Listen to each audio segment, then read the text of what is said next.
예, 반갑습니다. 책 속에 길이 있다 수업 바로 하겠습니다. 책 속에 길이 있다는 갈래적으로 봤을 때 수필입니다. 수필 중에서도 뭐 이 글은 수필에 해당하기 때문에 수필의 특성이 아주 많이 나타나 있는데, 그 중에서도 이 글은 자신의, 그러니까 글쓴이의 어린 시절의 경험을 통해서 독서의 가치와 필요성이 중요하다, 필요성을 말하고 있는 이런 수필인데, 특히나 이 글의 주제는 독서는 평생 해야 할 가치 있는 일이다, 이거를 말하고자 하는데, 이 주제를 말하기 위해서 독자의 어린 시절의 독서 경험을 가지고 왔습니다. 이 경험을 통해서 어떤 교훈, 아까 전에 말했던 독서는 평생 해야 할 가치 있는 일이다, 이거를 주장하고자 하거든요. 근데 이 글의 특징은 이제 경험을 바탕으로 이렇게 생각을 풀어나가고 있고, 그리고 다양한 근거를 바탕으로 독서가 가치 있는 일이다, 이거를 이렇게 주장하고 있습니다. 그리고 이 글에는 비유적인 표현이 많이 사용되는데, 이거는 제일 마지막 부분에 선생님이 그 프린터 정리해 준 거에서 비유적인 표현이 사용되었고 원관념과 보저관념이 사용되고 있다, 이렇게 돼 있거든요. 그거를 이제 좀 이렇게 이 글의 특징이기 때문에 좀 봐두는 게 좋지 않을까, 이렇게 생각합니다. 그러면 바로 들어가겠습니다. 책 속에 길이 있다. 여기서 이 길은 너무 두껍나? 이 길은 잠깐만요. 응?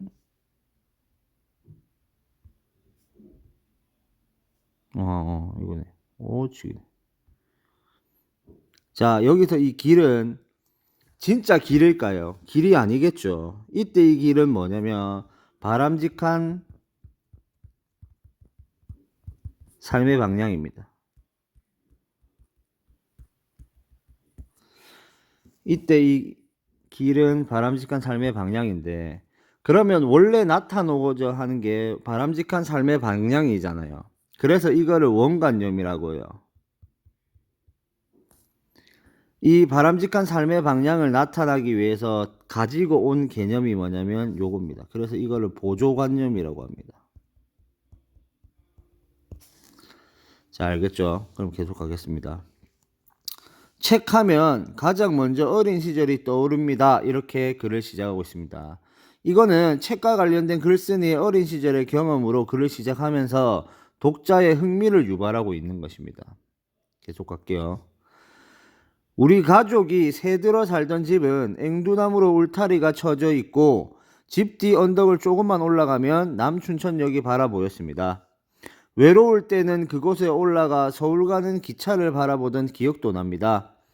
그 시절 소양강은 얼마나 아름다웠던지, 푸른 강줄기를 따라 한박 피었던 개나리 무리가 지금도 눈에 선합니다.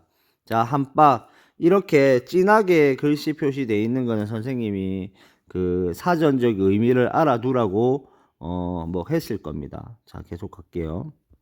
알아두세요. 이런 이유만으로 그 시절을 낭만적으로 떠올리는 것은 아닙니다. 사실 진짜 이유는 좀 엉뚱한 데 있었습니다. 그때는 나라에서 학생들에게 책을 읽히자는 운동을 힘껏 벌이고 있었습니다.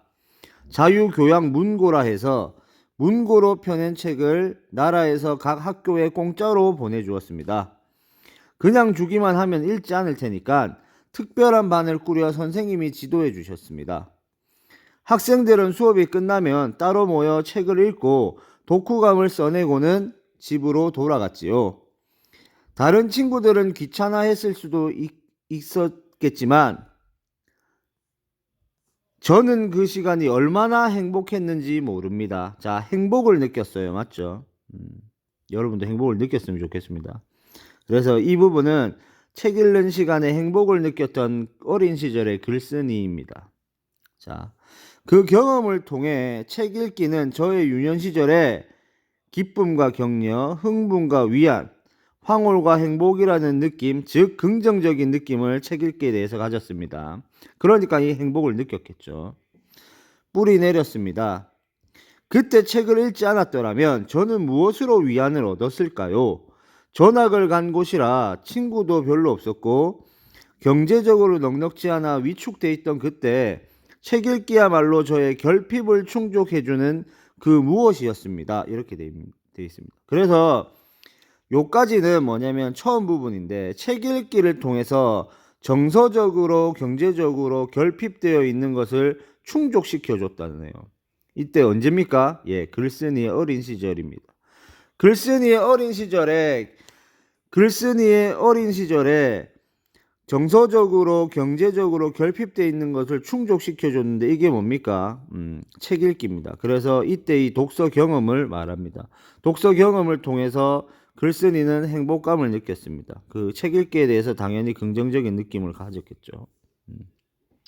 자, 말했죠. 아까 전에 맨 처음에 경험을 말한다 했죠. 맞지? 경험을 말하고 뭔가 뭐 하고자 하는 말을 말합니다. 계속 봅시다.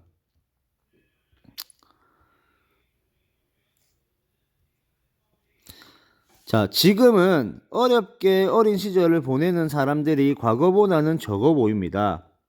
그렇죠. 우리나라가 뭐 과거에 비해서 발전을 많이 했기 때문에 뭐 과거에 비해서 어린 시절을 이렇게 힘들게 보낸 사람은 적습니다. 확실히. 그런 측면에서 제가 책 읽기에서 느꼈던 감정, 뭐고? 긍정적인 감정이죠. 이런 긍정적인 감정을, 글쓴이가 느꼈던 그 긍정적인 감정을 요즘 젊은이들이 경험한 일은 드물 것 같습니다. 그렇지만 변치 않은 것이 하나 있습니다. 어느 시대나 예민한 청소년기에는 늘 모자람을 느낀다는 사실입니다. 이렇게 돼 있는데, 자, 이 사람이 말하는 거는 상황적으로 많이 달라졌다 이겁니다. 상황이 많이 달라져서 자기가 느꼈던 그런 어떤 긍정적인 감정을 요즘 젊은이들이 경험할 일은 드물다. 하지만 그렇게 상황이 달라졌지만 이 사람이 주장하는 건 뭡니까? 예민한 청소년기에는 늘 모자람을 느낀다는 사실은 변치가 않았다. 달라지지 않았다. 변치 않았다. 그래서 이 부분이 뭐냐면, 과거와 지금의 청소년의 공통점은 자신의 처지에 만족하지 않고 늘 부족함을 느낀다. 뭐 이런 겁니다. 상황은 많이 달라졌어도 청소년의 그런 어떠한 특징은 공통점으로 남아 있다. 즉 자신의 처지에 만족하지 못하고 늘 모자람을 느낀다라는 특징은 변치 않았다 이겁니다.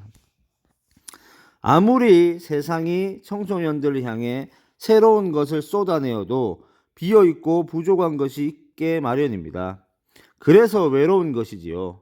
그러나 그 모자람을 채워간다면 스스로 충만해집니다. 이 모자람을 채울 수 있는 방법은 여러분들이 느낌이 오제? 뭐겠습니까? 맞습니다. 책 읽기일 거예요. 자, 이렇게 예측하면서 글을 좀 읽어야 됩니다. 계속 갈게요. 자신감도 생기고 미래에 대한 전망도 얻게 됩니다. 그렇게 되려면 뭡니까? 청소년기 모자람을 채우려면 어떻게 해야 할까요? 저는 책 읽기가 해답이라고 생각합니다. 이렇게 돼 있는데, 자, 여기서 묻고 답했습니다. 맞죠? 이거 뭡니까? 예, 묻고 답하는 형식을 취하고 있다. 뭐 자문자답의 형식을 취하고 있다. 뭐 이렇게 보면 되겠죠. 맞죠? 계속 갈게요. 청소년들은 책을 읽으며 그 안에 담긴 다양한 사람들의 삶과 가치관을 간접적으로 경험할 수 있습니다. 그러한 경험을 통해 자신의 삶에서 모자라고 부족한 부분을 채워나갈 수 있는 것입니다. 이렇게 돼 있는데, 이게 뭐 무슨 느낌이냐면, 청소년기는 항상 모자람을 느꼈잖아요. 이 모자람을 느낀 게 뭔가 부족한 게 있는데, 그 부족한 것을 채우는 그 방법이 뭐냐면 책을 읽기인데, 책을 읽으면서 다양한 사람들의 뭐 삶과 가치관을 간접적으로 경험을 하면 그 어떤 부족함을 모자람을 채울 수 있다. 채워 나갈 수 있다. 그게 뭡니까? 독서의 어떤 그 가치다 이겁니다. 그래서 청소년기 하는 독서의 가치는 자신의 삶에서 모자라고 부족한 부분을 채워 나갈 수 있다 이겁니다. 청소년은 누구나 다 모자람을 느낀대요. 글쓴이는. 근데 독서를 통해서 이 모자람을 채워 나가야 된다. 뭐 이렇게 주장하고 있는 겁니다.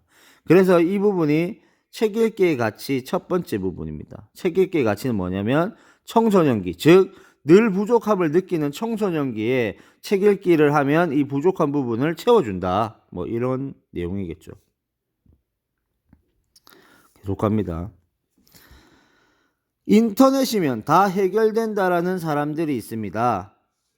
그야말로 정보의 바다에 들어가면 원하는 모든 것을 낚아 올릴 수 있다고 말을 하지요. 저는 이런 인터넷으로 다 해결될 수 있다는 주장에 동의하지 않습니다. 정보는 이제 그 자체로 가치를 지니지 못합니다. 정보혁명 이전에는 정보를 장악한 사람이 권력을 쥐었지만 지금은 정보가 엄청나게 쏟아져 나오는 데다가 특정인이 그것을 독점할 수도 없기 때문입니다. 맞죠? 지금 정보를 특정인이 독점을 하면 뭐 독점할 수도 없는 시스템이고요. 뭐 SNS다 뭐 다양한 매체의 발달로 인해서 독점을 하기 힘든 구조로 되어 있고, 그리고 정보가 엄청나게 쏟아져 나옵니다. 그래서 정보의 가치가 과거에 비해서는 많이 떨어져 있는 상황이기 때문에 인터넷이면 다 해결된다라는 사람들의 주장에 동의를 하지 않는다는 겁니다. 과거에는 정보가 가치가 뛰어나서 권력을 쥐었는데 지금은 정보의 가치가 과거에 비해서 뛰어나지 않다. 그래서 인터넷에서 정보 다 찾아가지고 뭐 하는 거는 큰 의미가 없다. 뭐 이렇게 주장하고 있습니다. 자, 그러면 이쯤에서 끊고 다음 페이지로 가겠습니다.